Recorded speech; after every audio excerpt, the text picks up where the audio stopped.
It's my pleasure to introduce our speaker today. Alex was born in Norway and grew up in Ireland. He's got a PhD in social psychology from the University of Cambridge. Until recently, but I think he's still there for a while, he's been senior lecturer in psychology at the University of Stirling in Scotland, and he's now moving on to the London School of Economics. Alex is interested in communication, especially in relation to the coordination of joint activity.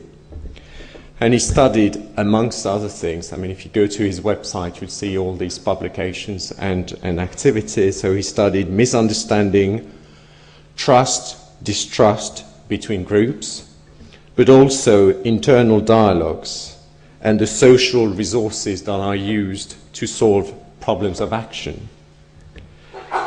Amongst his activities, Alex is the editor of the Journal for the Theory of Social Behavior.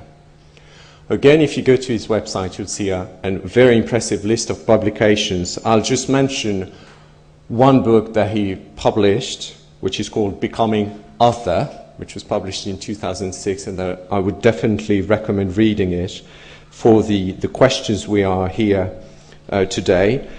And there's a forthcoming book that he edited with Irene Markova from the University of Stirling, and it's called Trust and Conflict, Representations, Culture and Dialogue, and it's going to be published by Routledge. Alex is going to talk about identity, intersubjectivity and methodology. The floor is yours. Thank you, Fred. As Fred has indicated, or if I put what Fred said into my own words, I'm interested in the space between people and groups. Sometimes that comes as communication, sometimes that comes as joint activity. And as my talk today will illustrate, I follow the space between people into people. So it's the space between us as it becomes an internal space, which might sound a bit abstract now, but hopefully by the end of my talk, is this on and you can hear me? Yeah, it should become clearer. I want to start this talk by introducing the concept of intersubjectivity. Unfortunately, I missed the earlier days in this session. Are people familiar with the concept intersubjectivity? Not so much. Okay, so I will give some background because it's used in many different ways. But I like to start with Adam Smith, the economist, but he did a lot of social psychology, which wasn't economics. And he was the first one to point out the centrality of intersubjectivity in everyday life. And he said, the mob, or the crowd, when they are gazing at a dancer on the slack rope, so that's a tightrope walker, you know these people who walk on a rope up high, the crowd naturally writhe and twist and balance their own bodies as they see the tightrope walker do. And as they feel that they themselves must do in his situation. What he's saying is that when you see someone engaged in a bodily activity, your own body reacts. Yeah?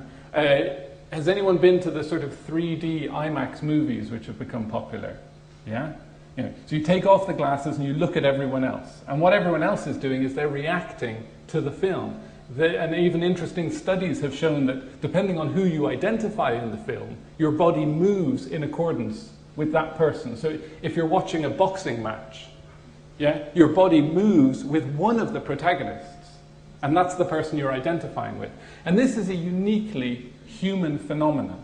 We are, at an embodied level, engaged in each other. If I do something terribly embarrassing now, a lot of you will blush on my behalf. We are entangled in each other. Non-human animals, the sort of animal psychologists say, live in their own worlds. They're trapped in their own perceptual field and trapped in their own perceptions. But humans participate in each other's perceptions. We share an environment, and that is at the heart of intersubjectivity. A photograph which I think illustrates intersubjectivity here.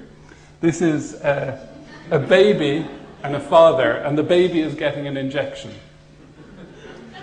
The baby is, of course, oblivious to the injection, but the father feels the pain. And there are studies of this where, you know, the more close we are to people, the more emotional entanglement, the more this embodied intersubjectivity is evident. But if the world were just fellow feeling and empathy, it would be fine. We know that it's more complex, and I want to get on to that. But first, the evidence for this intersubjectivity, it is some of the earliest experimental studies done by O'Toole and Dubbin, and this was body sway experiments, and they used a machine which simply assessed whether you were leaning forwards, backwards, left or right. And they had subjects just observe someone come into a room and reach for a packet of cigarettes. And as this person just came into the room, reached for a packet of cigarettes, all the observers would just slightly lean, unconsciously identify with what they were observing. There's recent studies on emotional contagion, whereby if one person has an emotion, it sort of catches and you can get group hysterias and so on. And in neuroscience, there's lots of hard scientific evidence for this now. If you're familiar with mirror neurons, have people heard of these? So this originally in primates, higher primates, where a monkey observing another monkey opening a nut, the same area of their brain lights up as if they were opening the nut. So they identify with this. And there's also now studies with humans where when I see a bicycle, the area of my brain for riding the bicycle lights up, which indicates that the meaning of the bike is the feeling of riding it. But equally, when I see someone else ride a bicycle, it is that part of my brain for riding the bike which lights up. And in this way, we participate in those around us. But as I said, this isn't just a story of empathy. This isn't just a story of fellow feeling. We have troubles with intersubjectivity as well. And we can ask the question, how, if we identify so much with each other, how can we end up trying to kill each other, for example? Where does this go wrong, and how does this go wrong? How could anyone knowingly go out and kill an innocent person, or indeed torture them? And torture for me is one, I haven't managed to do a project on it yet, but it's something I would like to do, because given this human basic intersubjectivity, fellow feeling and empathy, how is it someone could knowingly cause pain to someone else without in some sense feeling that pain themselves? I'm interested when, if we see someone cycling on a bike out here and they fall, we all wince. We all feel that pain to some extent, but obviously there's some cultural factors which can come into play and separate us from them. Make it so that we don't have fellow feeling for them, so the normal intersubjectivity somehow breaks down if we categorize them as other, alien, different. And even we can enjoy their pain and suffering. That is the problematic issue I want to sort of skirt around. So, you have a sense there of what I mean by intersubjectivity. A lot of people mean different things by it. And I see it as caught in a tension. On the one hand, we need intersubjectivity. If we didn't have it, society as we know would just fall apart. We wouldn't all have arrived here at 9:30. We'd be speaking different languages. You wouldn't understand me. The joint activity of a lecture would fall apart. The world as we know it would fall apart. So the world demands coordination and demands intersubjectivity. Unfortunately, we meet those requirements. However, there's another dynamic at work in modern society which I would call structural differentiation. In the past, and this is a Durkheimian point if anyone knows Durkheim, in the past we were all very similar. We were all farmers. We identified with each other because everyone else in our village was, in a sense, like us. We understood what they were doing in the fields because we did the same in the fields. But now the world is very different. Most people have different jobs. Only in the entire globe, only 3% of the world produce food anymore. The rest of those 97% of the population are engaged in wide and diverse activities, from being lawyers to psychologists to linguists to intercultural theorists And that's in the academic domain. And then you have, shopkeepers and bankers. And at the moment with the banking crisis, we all wonder, well, my God, what were they doing? And banking has become a sort of black box. So society, as it has grown more complex, has produced difference, which makes intersubjective bridging more difficult.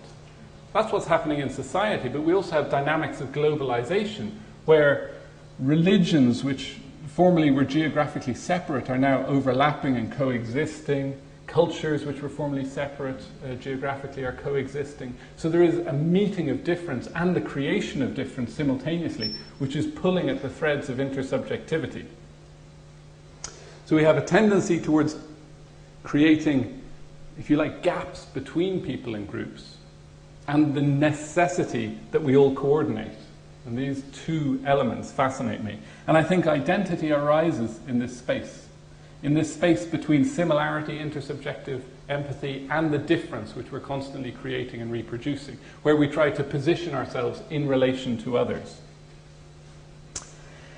And against this broader kind of conceptualization of society, contemporary society, and where we are, I like to study the space between people and between groups, and I think it's been neglected. And what I would like to do in the talk today is begin to explore some methodologies for studying this space in between, the intersubjective space, and show some of the work I've been doing recently on this. Why haven't we studied the space in between? Well, social psychology, and I'm a social psychologist, we should have been doing this because we study people in interaction, ideally, or you would think we do, but the reality is we don't. Most of the methods of psychology are incredibly individualistic. People use questionnaires, which are given to individuals. Maybe the results are aggregated, but that's not studying the space in between. That's simply averaging individuals. We measure individuals, we observe individuals, we do tests on individuals, and we do interviews with individuals. But how do we study the space between people? How do we study whether they're meeting, not meeting, whether they're understanding, misunderstanding, agreeing, disagreeing? What are the methodologies for that? I think one of the reasons why we've had such individualistic methods is, and this is more a social psychology point, but there were in the 1900s, 1910, 1920, there were some ideas that there was a group mind and we should study collectivities of individuals, but this was rejected by a famous social psychologist called Gordon Allport, and they wanted to purge social psychology of any sort of mystical ideas of mind reading or something, and they wanted to be scientific. And the easiest way to be scientific was to focus on what was observable, and what is empirically evident is that we are individuals, and the space between is much more empirically difficult to get your hands on. So they sort of selected individuals as the subject of study for convenience and for the appearance of scientific rigor. But I think they missed what's actually most important about social life, which is, as I say, the space between. So I've done a sort of review of what methodologies have actually tried to study the space between people. And then there are a number of different ones in many different disciplines. And I think broadly they fall into two camps.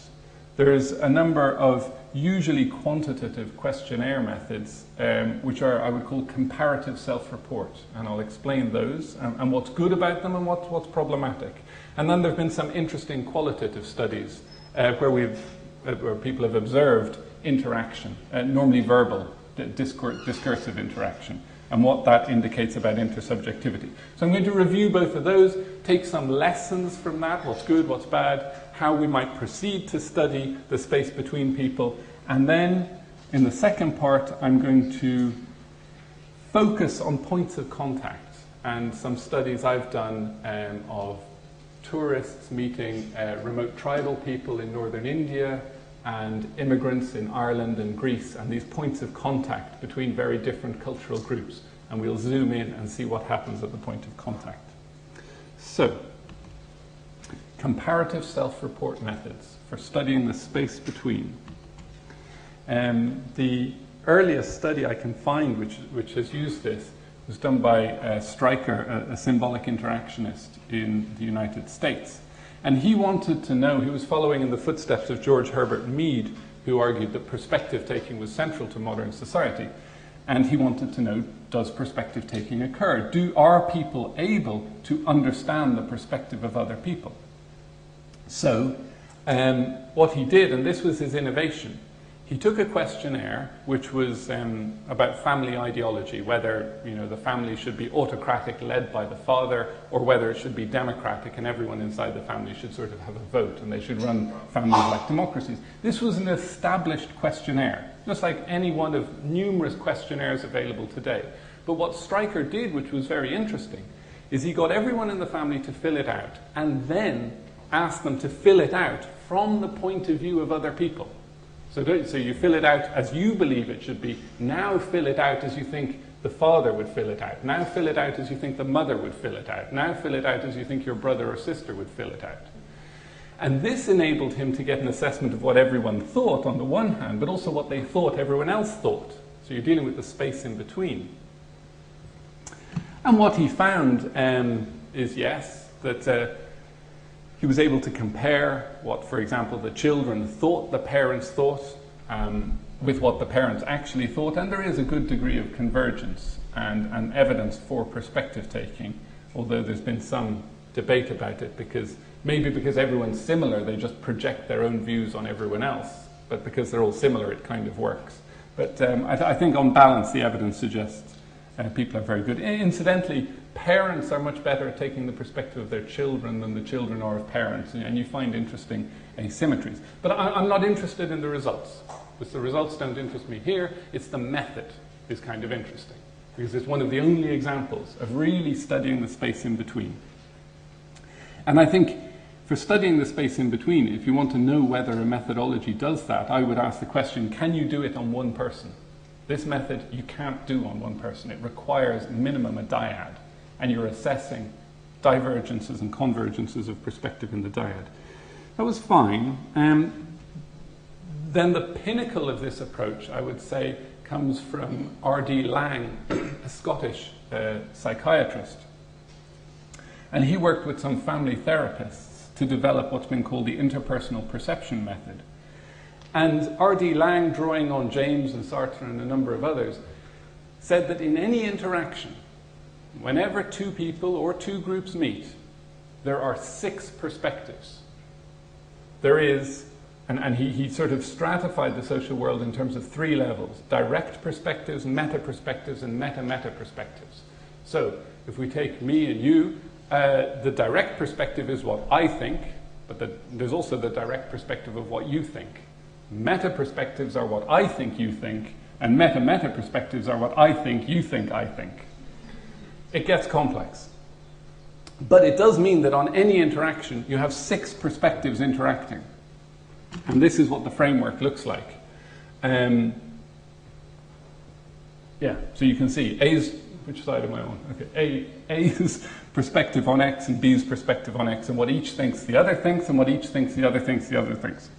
The reason why you have to go to meta-meta perspectives, Laing argued, is because if you have a misunderstanding, you can only resolve it by going to the 3rd level, and he logically demonstrates this. And indeed, if you listen to people talking, they often talk at this level. They'll say things like, oh, he makes me feel guilty. Anytime someone says that, they're actually, he makes me feel guilty. He is trying to make me feel like this. And that's a meta-meta perspective. So it's not as strange and exotic as it might sound. But as we'll see, methodologically, when you try and study it, it's problematic.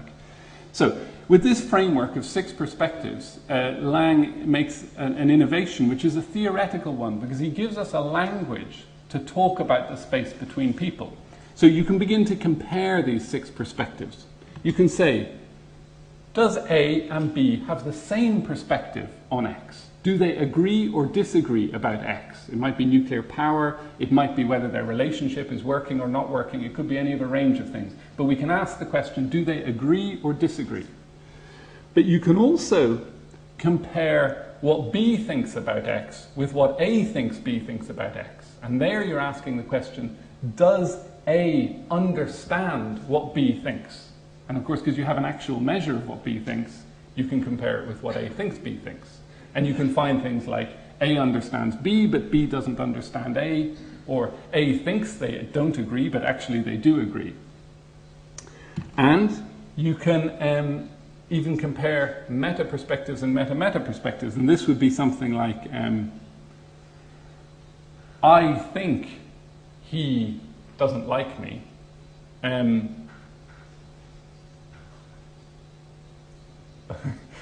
These are difficult to navigate. So this is about feeling or realizing you're misunderstood or feeling misunderstood. So I think X. Let me get this right. He doesn't like me, and I think that he thinks.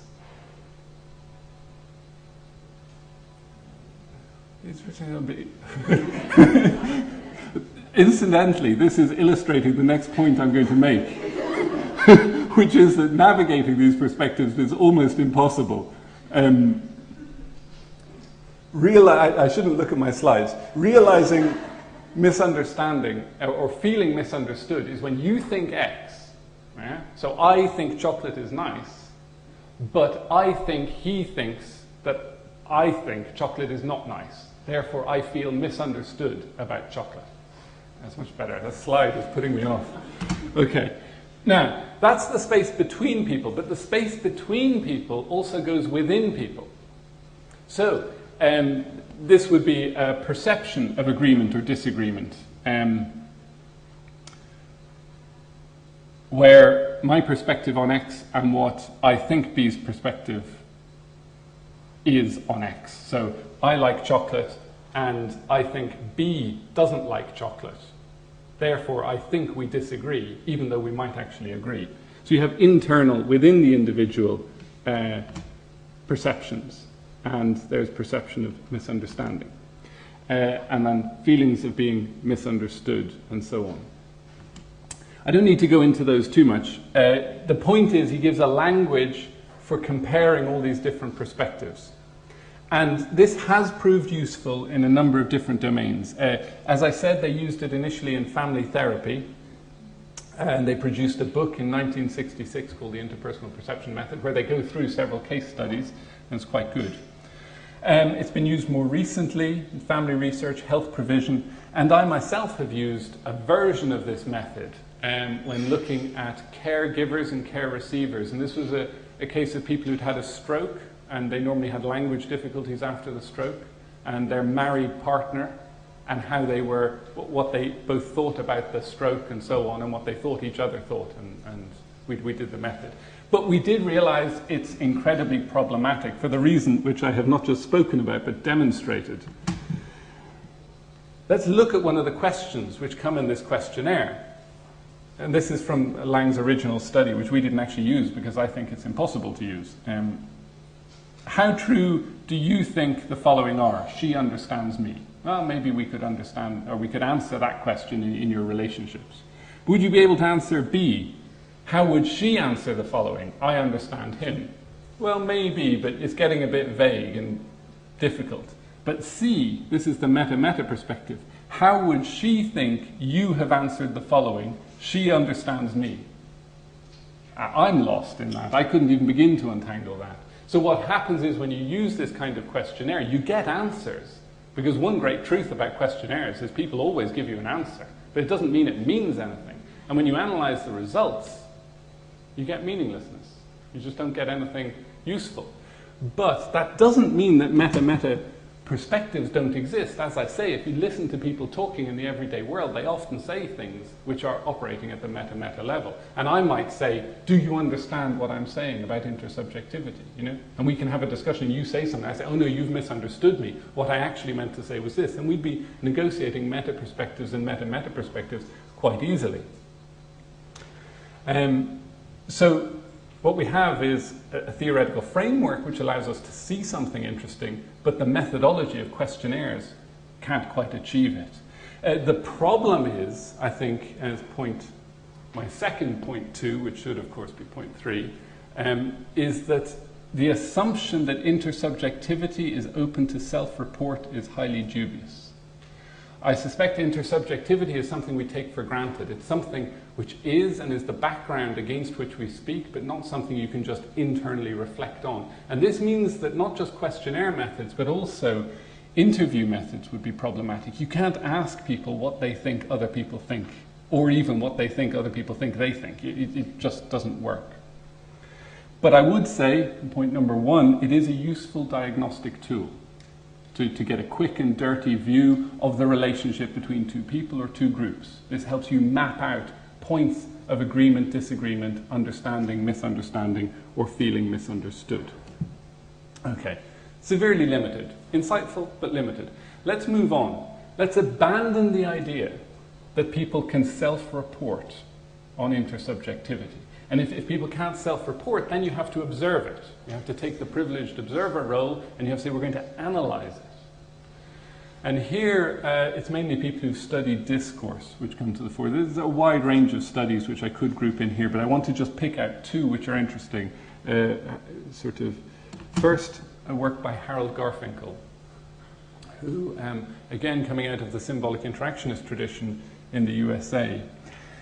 And he did a series of breaching experiments. Breaching means sort of breaking the social rules.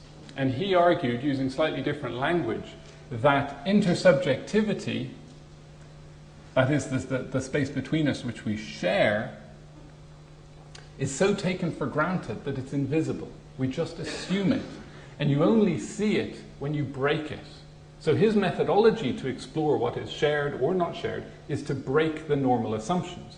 And he would ask his students to do these various breaching experiments. For example, go home, he would tell his students, go home and talk to your parents and your brothers and sisters, treating your home like it's a hotel. So operate under a new set of intersubjective assumptions. And what he's doing is, because of course the family will share the assumption that this is a family member. But if you go in with a different set of assumptions, this is a hotel, so instead of, just going and getting a drink, you'd approach your mother or father and say, excuse me, could I have a glass of water, or, order them round and things like this, trying to get food or pay for food in your home. Introducing these new assumptions, of course, it doesn't work very well. He also asked his students not to take anything for granted in a normal conversational interaction. So if you listen to people talking out in the hallway or out in the cafes and so on, they're very lenient. They accept lots of assumptions. A lot of what is communicated is unsaid. It just runs under the surface, and the words are just tweaking this taken for granted, intersubjective, shared understanding. And he asked his students not to accept those. And I'll give an example of this. This following exchange is from a husband and wife, and the wife, as far as I recall, is the one who's in Garfinkel's class and has been told to go home and ask, and just ask people to be specific, so that they have to define things very precisely. Because normally when we speak, people aren't very precise, and we let that go. We kind of know what they mean in general terms. And he just says, now operate on a new set of assumptions that you're not going to take anything for granted. You have to be specific. So here's the interaction. The husband says, I feel tired. And the wife says, how are you tired? Physically, mentally, or just bored? I don't know. I guess physically mainly. And the wife, you mean your muscles ache or your bones? Husband, I guess so. Don't be so technical. So immediately it starts to fall apart, and he doesn't know what to do, because he doesn't really know how he's tired. It's meant to just be a gloss. They continue to watch TV. The husband says, all these old movies, I think they're watching a Western, all these old movies have the same kind of old iron bed. What do you mean? Do you mean all old movies, or just some of them? Or just the ones you've seen? What's the matter with you? You know what I mean. I wish you'd be more specific. You know what I mean. Drop dead. Right? And that's the end of it.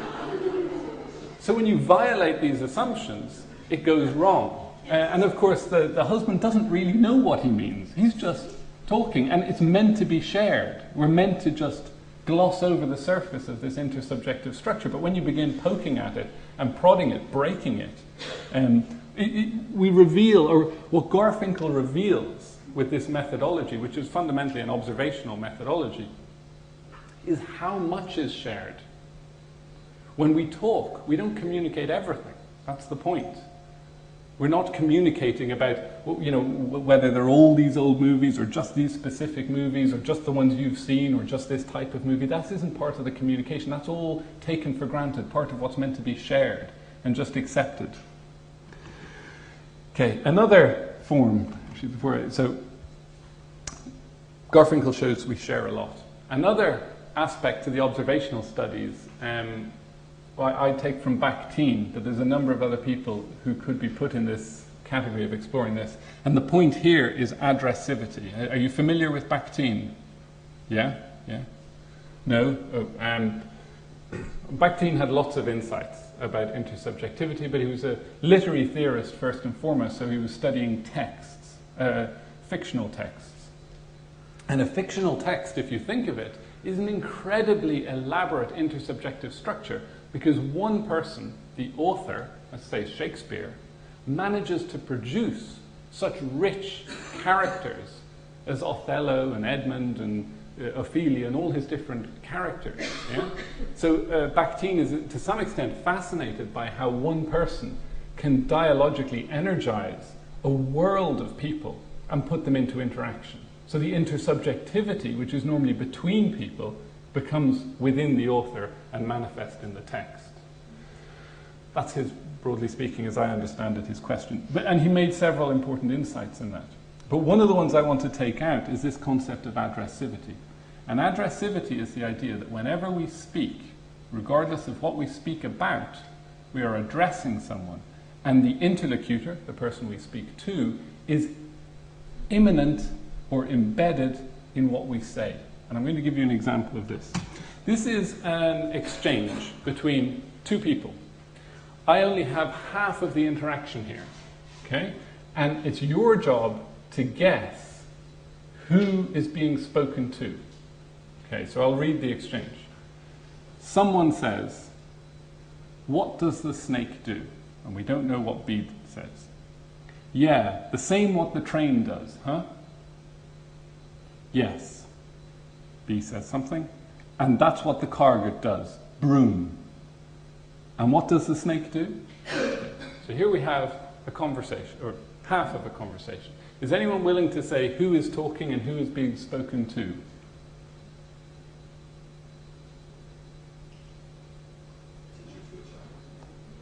Teacher to a child, yeah? Any other? Parent, child, yeah. Everyone agreed, teacher, child, parent, child, yeah? Why? Because what? Yeah, so these kind of words you wouldn't normally use? Train, snake? Yeah. Evaluation, yeah. Ah, that's what. Okay. The broom, I suppose. We don't normally sort of a car, and the content. We don't normally tell each other a car goes broom. Yeah. So you're right. If I give you the other half of the conversation, it's a young baby, and the baby squeals. The baby squeals again. The baby goes, and then ooh, right? Now the question to ask from a sort of Bakhtinian point of view is how, on the basis of a conversation about snakes, trains and cars, did you know who's speaking? Because there's nothing in the utterances which are talking about a parent or a child.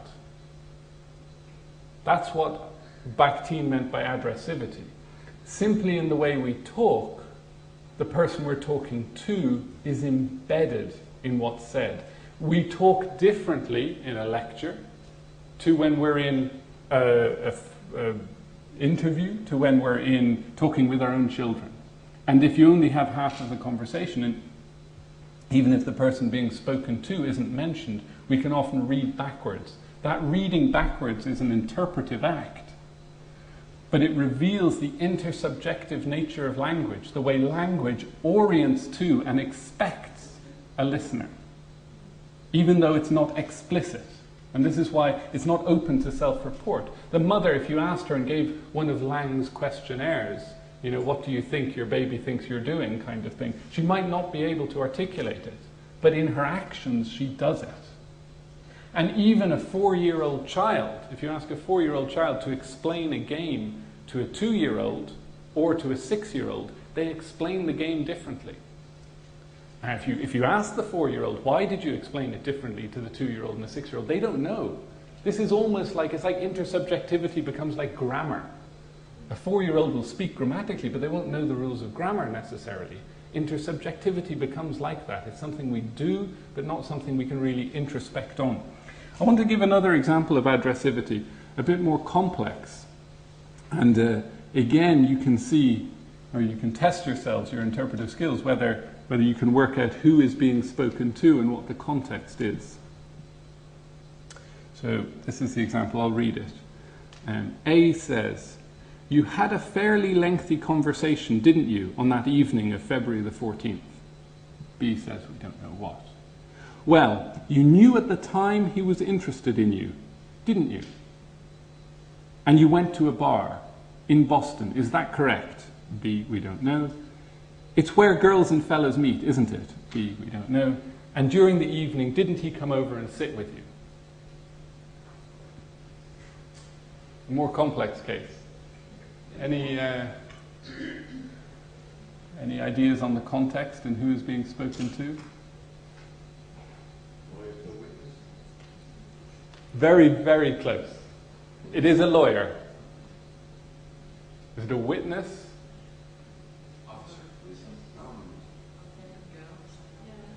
A rape victim. Yeah. Okay, now, very quickly you honed in on, there was a police officer mentioned as well, and that would be very close to this genre of communication and what's shared by lawyers and police officers and so on, and what you might be picking up in the addressivity is this. It's very rare we ask questions which we know the answer to. Incidentally, teachers do it all the time. That's an odd characteristic of teachers. But in the normal world, it's very unusual. Here, there's even another layer of addressivity. The lawyer is asking a question which he knows the answer to, and which he knows the victim knows the answer to. Now, that's really unusual, to ask a question when both parties know the answer. Who are they addressing? The jury. They're performing for the jury. And that's what you sort of pick up when you read it. It feels odd. You know this isn't just a sort of conversation in the cafe. And we're very good at reading these nuances of language. And that, I would say, is the intersubjective fabric of language. Just realized time is moving on rapidly. Okay. If I evaluate this method, I would say it's very subtle. It finds things which are very interesting. Observing discourse is very revealing about the intersubjective structure of language. It reveals especially process, how intersubjectivity is being assumed, Garfinkel, how it breaks down, Garfinkel as well, and there's a number of other studies in there, and how it's being repaired. Some conversation analysts and so on have looked at third turn repairs and so on.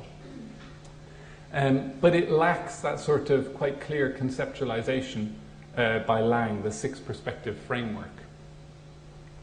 And what I'm going to go on to do is show how I've combined those in a bit of research. But I thought I'd stop at this point for any thoughts or questions or ideas. Does it make sense? Because I understand you're quite an interdisciplinary audience. So I'm possibly being overly social psychological. I mean, do people use questionnaires? Do people use, yeah, some questionnaires?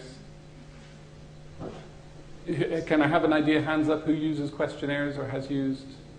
A few, okay. Have you used it for the space between people or studying individuals? Individuals, yeah. And people observing discourse, how many? Yeah, so mainly analyzing discourse. And in discourse, is it interview-based or is it naturally occurring? In interviews, naturally occurring? So that would be between people. Yeah, or both, yeah. Naturally occurring, of course, is more difficult to get, but for me, from the methodology of the space between, that's where you see it. Although what I'm going to go on to report is actually interview data. I think you can still read interview data in an intersubjective way. Okay. So any questions before I move on? No? Okay, all good? We have time for questions at the end. Yeah? I cannot interview, so I usually do some as the work to work. So I go through my food and home with my implement, and sometimes I have a feeling the question or the term I use, the kind of leaves the answer, you know. And this is thing I don't want to. I want to avoid for the what's the true feeling of the implement. But I have a feeling that I ask the question that way, and the answer will be something I would have expected. So you don't want to lead your interview? I don't want to lead, but sometimes I have a feeling my question, the term I use, will lead the answer that actually I want to. Have you tried leading participants? I think I'm trying to avoid this kind of leading role. No, but have you tried doing it? No. I tried. I did a whole research project trying to lead participants. And you know what? They disagree with you. They say, no, no, no, no, no. And in a way, it helps them sharpen their own point of view. Provided, if you go in an authoritative way and you claim, you know, I'm a professor and I have expertise and this is my view and this is what everyone should think, of course, they're going to possibly be led by you. But if you create a norm, a discursive norm, where, you know, this is all open for debate, this is my point of view, this is what I heard someone say yesterday, or you try and second guess them, but in an open environment, people are very quick to say, no, no, no, it's not like that at all. That's my experience. That's one response. And another one, which I thought of yesterday, and I'd like to write a paper on this. Does anyone know Herzog, the director who does a lot of documentaries? Yeah? It's a German filmmaker, and he does some great interviews. And I wonder, I've been thinking for a long time, why are his interviews so great? And it's because he puts people in unnatural situations. He asks the most awkward and most leading questions. And if you take a genuinely interactional view of people, you could argue that the truth of the individual isn't what's extracted in an interview or what comes out in a neutral setting, but is actually what the person does in response to a kind of crazy question. Because you create an interaction where they surprise themselves in their response. By the leading nature of it, in a sense, nothing pre-prepared can come out. So it creates a truth beyond just extracting information. But the leading question thing is something a lot could be said about. I think most of the time you don't want to lead, I should just say that. But I also find it interesting that we're very fixed on that. And I think there are times when, in a disciplined way, it could be done, so long as you are fully aware of what you're doing when you try to lead. Okay. Any other thoughts or questions? No? Okay. We'll go on. This is what we did. And what we did was a number of interviews, actually. This is points of contact. So what I take away from some of the intersubjective stuff is that people don't just have attitudes or opinions, they have ideas about other people's attitudes and opinions. This is the other within. And I want to follow the other within into individuals. So what I did was got interview data and coded it basically in two ways. So we're observing discourse, and you can code the discourse in terms of what people think about self and other, what they think about themselves and what they think about the other, and what people think other people think. And this would be indicated by quotations, by he said, she said, and then I said. Any of this kind of stuff indicates that we're talking at meta-perspective level, direct and indirect quotations. I'm actually going to skip this because I'm a bit late on time. I want to get on to this. This is a study I did of tourists and Ladakhi's remote tribal group in northern India. And this is based on group discussions. And I did group discussions with tourists on the one hand and group discussions with the Ladakhis on the other hand. And here, two Ladakhi people, this is part of a large group discussion of about 8 Ladakhis, and they're talking. And I should say, in Ladakh, it's mainly Buddhist. A lot of tourists go there. The tourists are interested in seeing the Buddhist culture. Interestingly, going back to the question, which is a good question, I was worried at this level, that at this time, this is 6 years ago, I didn't want to do any leading questions. So the way in which I did these group discussions was I paid for lots of beer. And I kept providing the beer until the conversation ran out. And unfortunately, this transcript, I shouldn't say this, but this transcript was the most embarrassing ever to transcribe, because all that happened, because I didn't want to lead the conversation, I got more and more drunk. And at the end, I just had, my wife was there and going, Alex, just shut up and let them talk. This is a sort of boisterous occasion, but I felt to some extent we were getting towards the truth of the situation. Because this was, for these young men, this was their natural setting for voicing and arguing opinions. And the conversation here is, the issue at stake is, what do tourists think of us, the Ladakhis? And Norbu says, all of us are aware how much we had changed. So it's a traditional tribal culture changing a lot. It's not like it used to be. So there's no culture left to be proud about. The tourists are always saying you're losing your culture. And Stanzen says, and sometimes I feel shame. Shame because tourists say to me, you are Buddhist, you are following the path of Buddha, but you're eating meat. At that time, I feel shame. Right? Now, what I've highlighted in green there, and I hope you can see, that is what I would call the meta-perspective, or the alternative representation. It is the other within. We have a Ladakhi talking, and the voice of the tourist comes through. I'm not concerned here with whether this is real or false, or this is really what tourists say. I can actually tell you it is what tourists say. But it is the voice within. And then you can ask the question, because we're looking at the point of contact, what is the other within doing? Yeah, so it's not just contact between two bodies. We're dealing here with like semantic contact. The ideas of the tourists have penetrated the intersubjective world of Ladakhis, and it's doing something. What is it doing? It's making Stanzen feel really bad. Yeah? He feels shame. And this is a point of intercultural contact within one individual, I'd argue. And what I want to look at in the last couple of minutes I have, is how that contact works, and specifically how people protect themselves from it and resist contact. So here's another example. It's the same issue coming up, but it's resisted. It's actually from the same group discussion, and it comes up later. Okay. They say regarding meat, why do you eat meat? I should say, most people do think the Buddhists are vegetarian. They're not. The Dalai Lama eats meat. They all eat meat up in Ladakh and Tibet. So it is a recurring thing, because the Westerners have a misconception about it. At this altitude, it's very high, 3,000-4,000 meters. So there's very few vegetables. Thanks God I'm still here, still alive, he means. I still exist. At that time, in the past, would they exist? They would have died had they not eaten meat 100 years ago or so.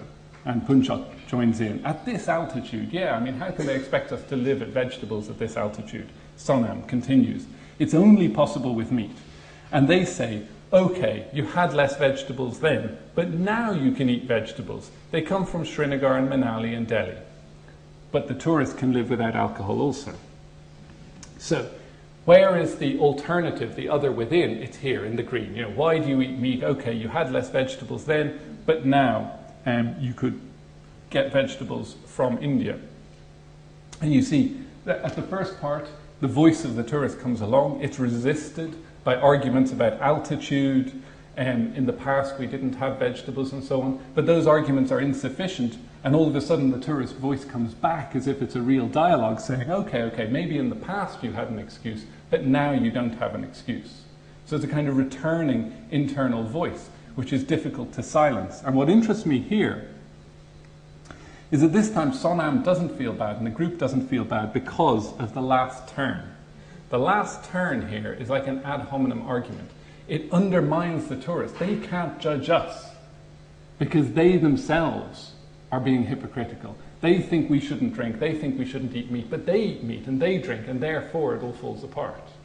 Yeah? The tourists can live without alcohol also. Everyone laughs and the conversation moves on. This is what I would call a sort of, so we're looking at contact within an individual, but this is the point where the contact is prevented from occurring.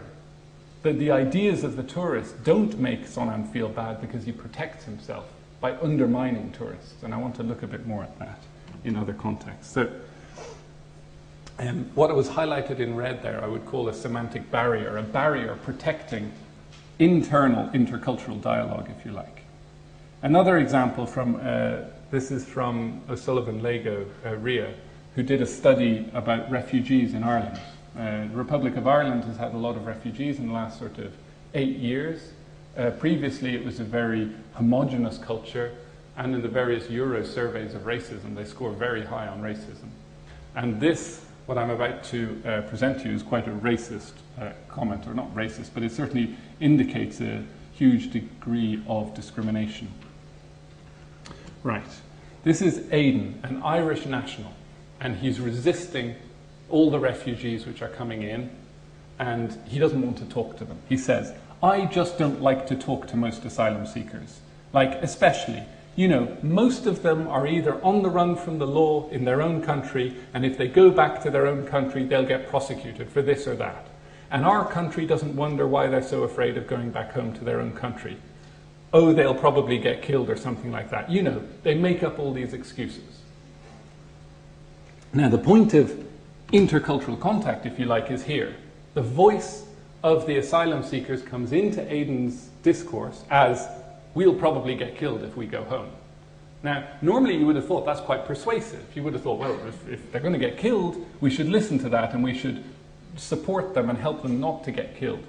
But look at how Aiden frames the other within. It's buffered on both sides.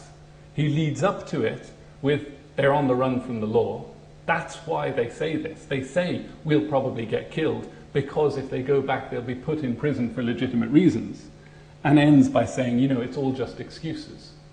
So the other within is bracketed out. It is sort of, it doesn't allow, or this green, what's in green, it's blocked from penetrating Aiden's actual beliefs. It's quarantined, if you like, by being held in doubt and suspicion.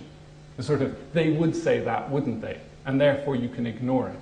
So what I'm focusing on here is how on the one hand you get the other within, but also how it gets quarantined, locked apart. So you have contact without any contact.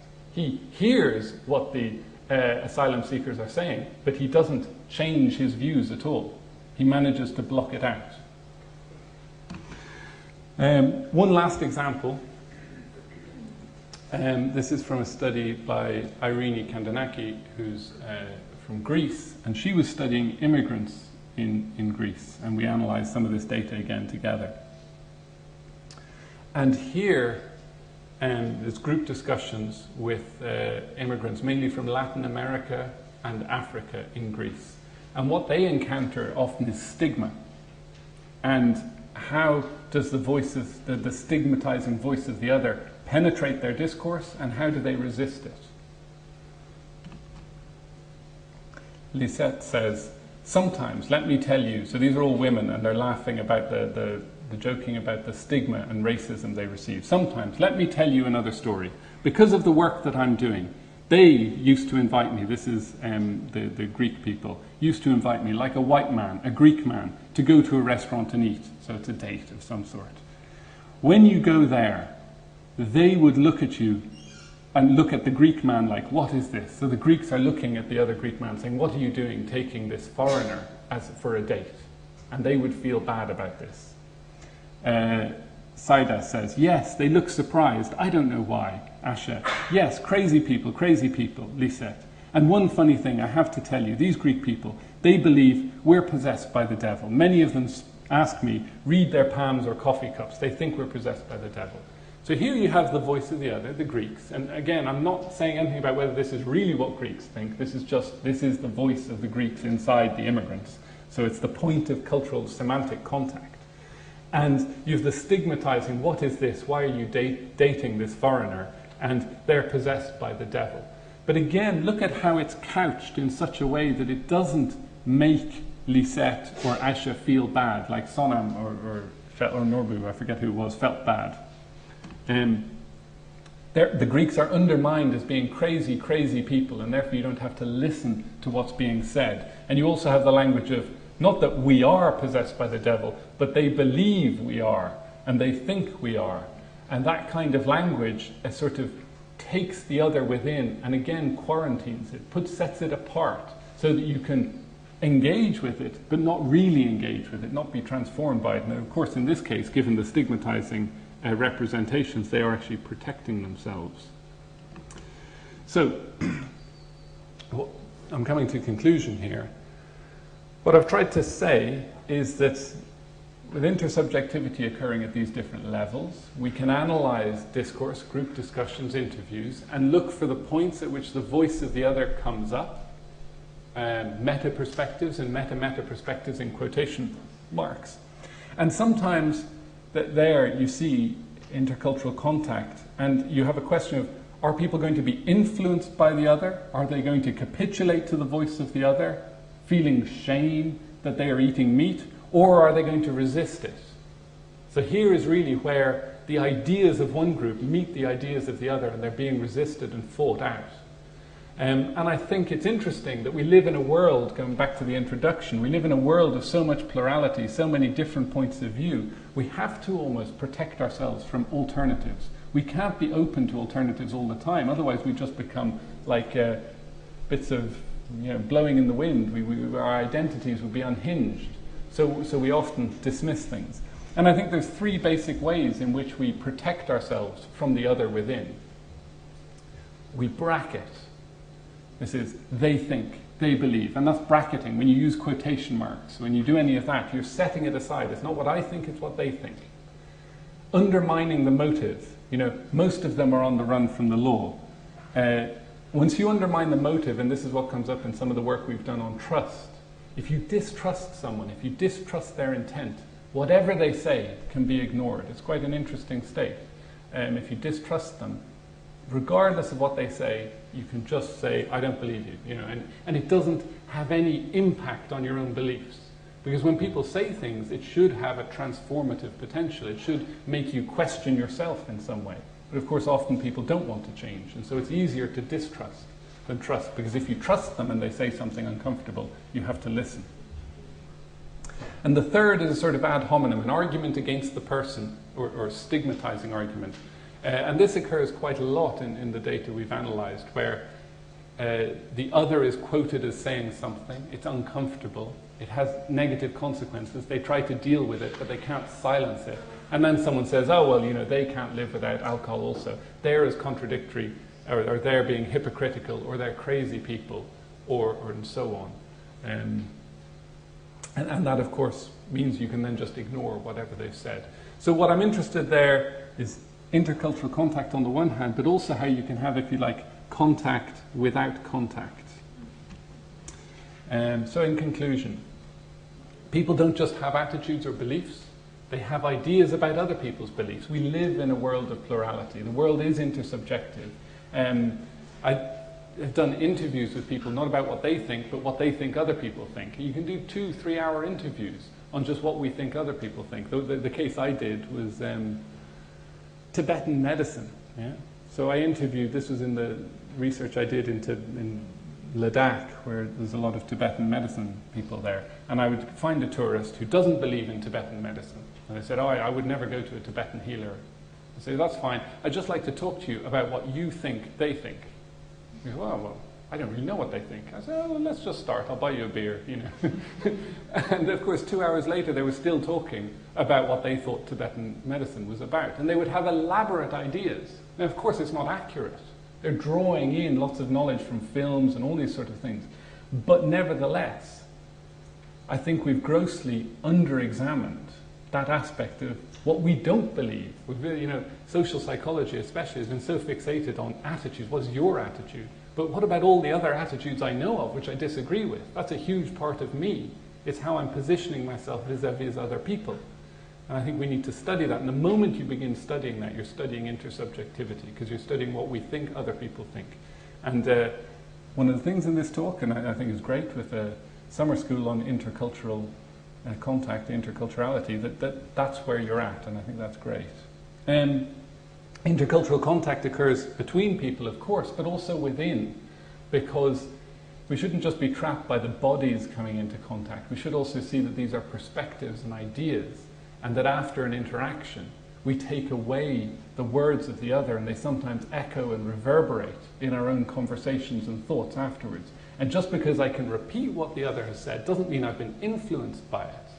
Yeah? So contact, if you take a deep view of contact, it would be transformation. You can ask, am I transformed by the other? And this work I'm doing on semantic barriers would suggest, well, often you can take on board the views of the other, you can repeat them, you can laugh at them, but it doesn't mean you're changed by them.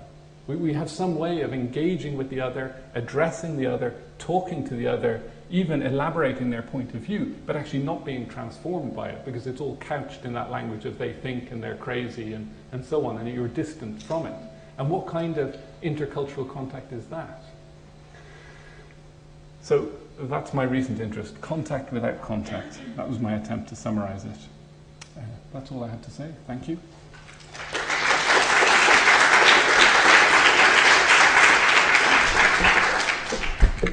Thank you, Alex, for this very interesting talk. I mean, I don't remember how I came across your writings, but I think it was the book, Becoming Other.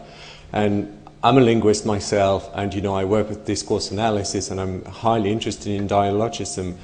And I remember that when I read your book and then found your articles and got onto Markova, etc., I thought that is very, very interesting for our field of intercultural communication or interculturality. Okay, so we've got about 10 minutes for questions and comments, if you do. Yes, please, yeah. We need the microphone, it's just there.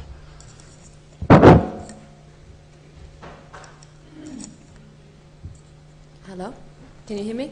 Yes. Okay. Thank you very much for this. It was so inspiring, and I wasn't aware of your work, but certainly I'll consult it now. I have one question about your asylum seeker example. Because it seems to me that the other being spoken, you know, the other being spoken in the dialogue, whatever, isn't really, perhaps, I'm asking, perhaps it's not the asylum seekers, but the people that are sympathetic to the asylum seekers. I don't know if you could go back to the example. I think you're right, actually, on that one. Yeah, there. Yeah, so he's actually not voicing the asylum seekers, but voicing the people who are sympathetic to the asylum seekers, right? Or yeah, it's a which very gives good. it another layer. Yeah, it's a very good observation. You really get into analysing when we quote other people. The point was actually first made by Freud. If I take a step back, and he observed that in dreams, the characters you encounter in dreams are rarely singular; they're often layered, one on top of the other. And I think when you analyze the voices of direct or indirect quotations, you get this same layering. Often when voice is given to another, the other is a kind of what Mead would have called a generalized other. It is a fusion of different others. It's more like a discourse that is being referenced rather than, even though it is in quotation marks and sort of attributed, it exists. And I think this is one example. They're so afraid to go back home to their own country. So, they, and it's the they which you pick up on, is obviously they can't be talking about themselves when they say they. It must be someone talking about them. So that would suggest it is, you know, the people supporting asylum inside Ireland, which are saying, oh, they'll probably get killed, or something like that, you know. They make up all these excuses, and it was the reason for they make up all the excuses. Who would you say says that? I would say the people making up the excuses, according to Aiden, are the people seeking asylum. Mm-hmm. So when I analyze this, I was caught exactly as you are. I think people don't speak in strictly logical ways. It is a fusion, if you like. It operates between, yeah?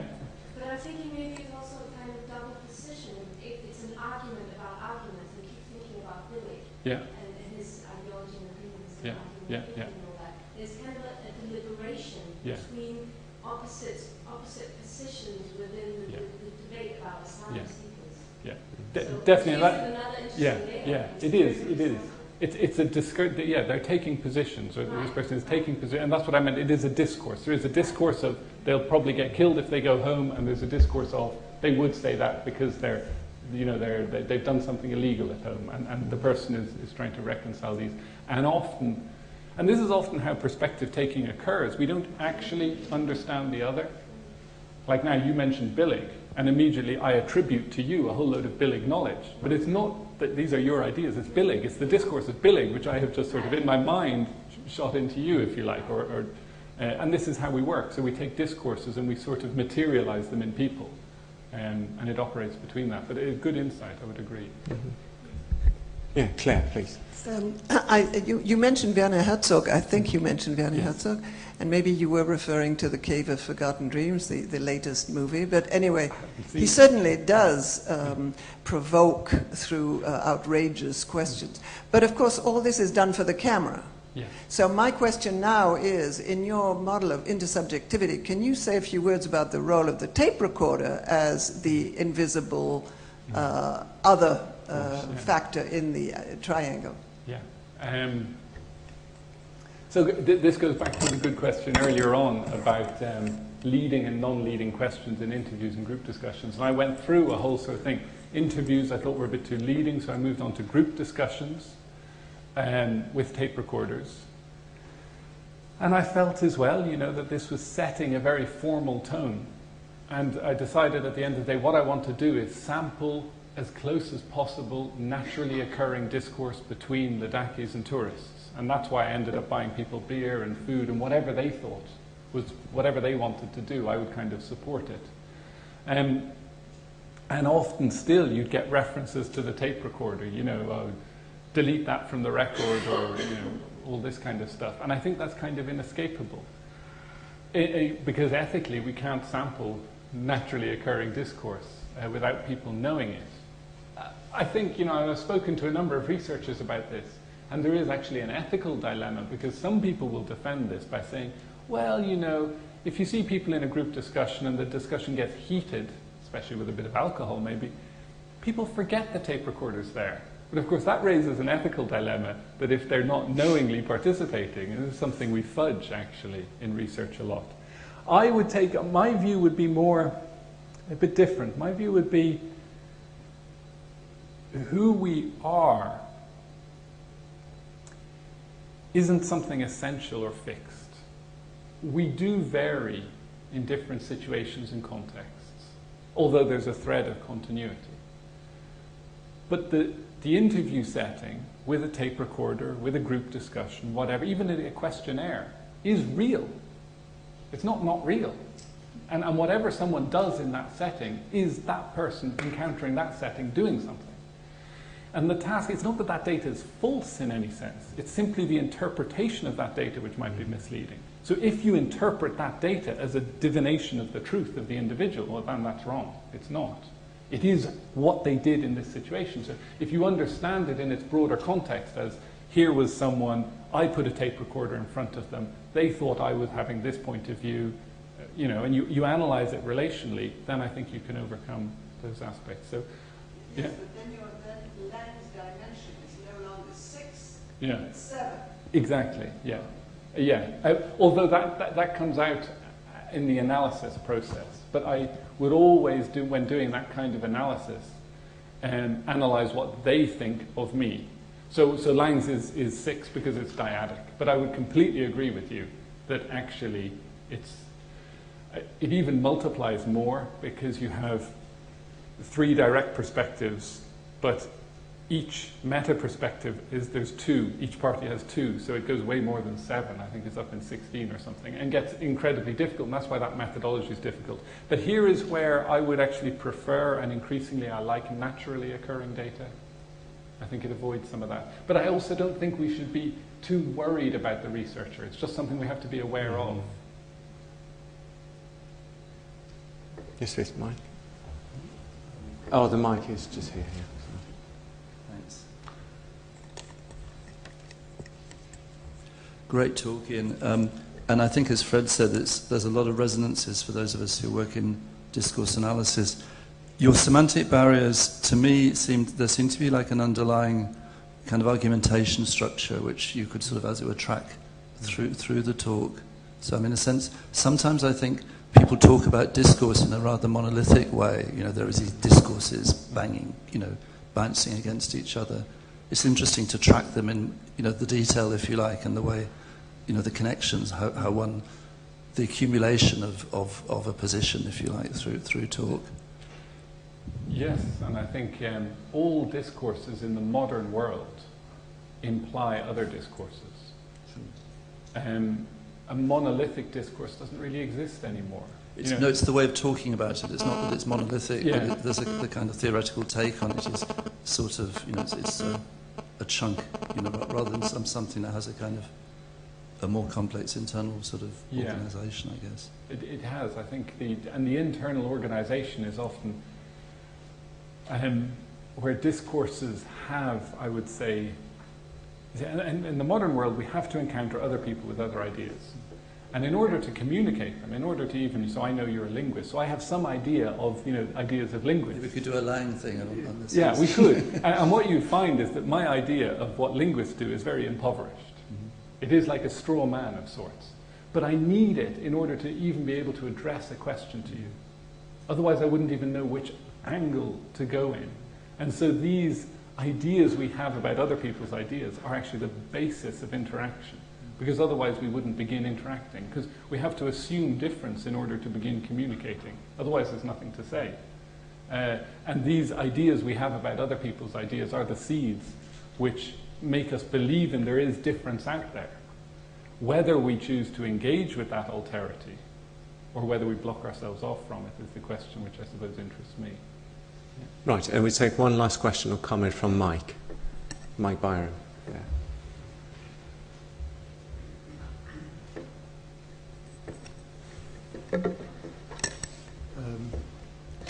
Many people here are dealing with interactions where the question of linguistic competence in a foreign language is part of the scenario, if you like. Mm-hmm. The second half of what you're saying was more about people talking with themselves and the internalized intersubjectivity. I wondered if you got anything, what you could say to us about this extra dimension of linguistic competence when, and maybe go back to the Lang point, as it were. What do you mean exactly by linguistic competence? That's competence in another language, in a second language. And therefore one of the factors will be the lack of linguistic competence when there's some interaction on the part of at least one person. So this is when there's two people, but one is speaking in a non-native language. Yeah, or maybe they both are in English as a lingua franca. Yeah. I'm not so sure. Give me a moment to think about when they're two people. But I did encounter something interesting with this when I did my research in India with the Ladakhi. So they speak a version of Tibetan, which I was trying to learn while I was there. But I also noticed they speak a lot of English. But they don't speak English or Ladakhi. They speak a fusion. And that fusion is quite revealing. So I did some analysis of it, because what are the words which were English and what are the words which were Ladakhi? And this reveals, in a sense, where the discourses, we're back to sort of discourses and positioning, where they had come from. So one of the key issues for Ladakhis was preserve our culture. We have to preserve our culture. But they had no Ladakhi word for culture. It was an English word. And I think that says a huge amount about where this whole idea that they have to preserve their culture comes from. They wanted to modernize. But tourists came in and constructed them as cultural beings. And that you could see their discourse weaving in and out. So the words culture, management, the whole management discourse was, of course, English. Anything to do with computers, communication, and so on. So you get an interesting thing happening when two languages meet. And I think methodologically, it allows you to say something about where these discourses have come from. So that's just one point about two languages meeting. But back to the Lang, I'm not sure. So is it two... I mean, I haven't studied this at all, but I presume things would get simplified, would they, in a second language? So people, on the one hand, aren't nuanced in the addressivity aspects and would often misaddress. So they'd be a bit more blunt. But I'm not sure. Can I just ask you something? The Ladakhi transcript you gave us, was that a translation? Yeah. Yeah. Okay. So what, in the original... Oh, no, sorry, that one wasn't, because I was there. They were all speaking English. Yeah. No, so that one wasn't. Other ones are, and when I do the transcription, I put the Ladakhi words in capitals, and you see them dotted around. Yeah. Okay. There's a lot more. All right. Thank you, everybody. Thanks, Alex, again for this. And we have about